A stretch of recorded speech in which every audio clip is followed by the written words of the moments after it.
পুরুষদের চোখে আল্লাহ তাআলা নারীদেরকে সুন্দর করে বানিয়েছে।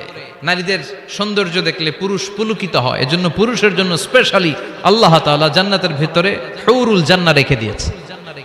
হুরুল জান্নাহ আল্লাহ বলেছেন আজওয়াজুম মুতাহহারা, এই হুরগুলো হবে পবিত্রা। পবিত্র নারী, এদের কোনো মাসিক নাই, মেনস্ট্রুয়েশনাল পিরিয়ড নাই, কোনো ঋতুস্রাব নাই। এই হুরের কোনোদিন হায়েজ হয় না, কোনোদিন নেফাস হয় না। এরা হচ্ছে কাসরাতুত তরফ, ডাগর ডাগর চোখ, হুরুন আইন, ডাগর ডাগর থাকবে এদের চোখ, হরিণের মতো ডাগর ডাগর চোখ, মেঘে কালো কেশ, কাজল কালো চুল, হরিণের মতো ডাগর ডাগর তার চোখ, সুন্দরী, রূপবতী, গুণবতী, সুস্নিগ্ধা, অপ্সরী, সুহাসিনী, সুকেশিনী, সুভাসিনী, অসূর্যম পোষ্যা। একবার দেখলে আর চোখ ফেরাতে মনে চাইবে না। সুবহানাল্লাহ পড়েন।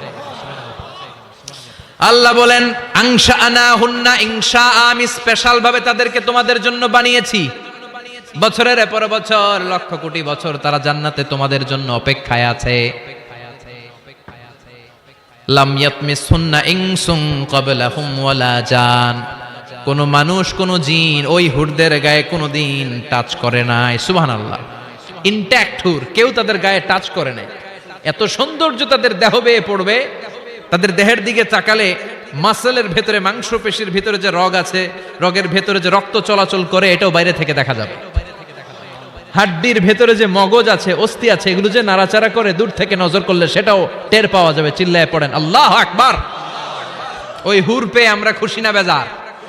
পোলাপান সবকে আমাদের অনেক খুশি লাগতেছে এখন, আছে না নাই? ওই হুর আমাদের দরকার আছে না নাই? আমাদের জন্য আল্লাহ তৈরি করে রেখেছেন। চিল্লায় পড়েন সুবহানাল্লাহ।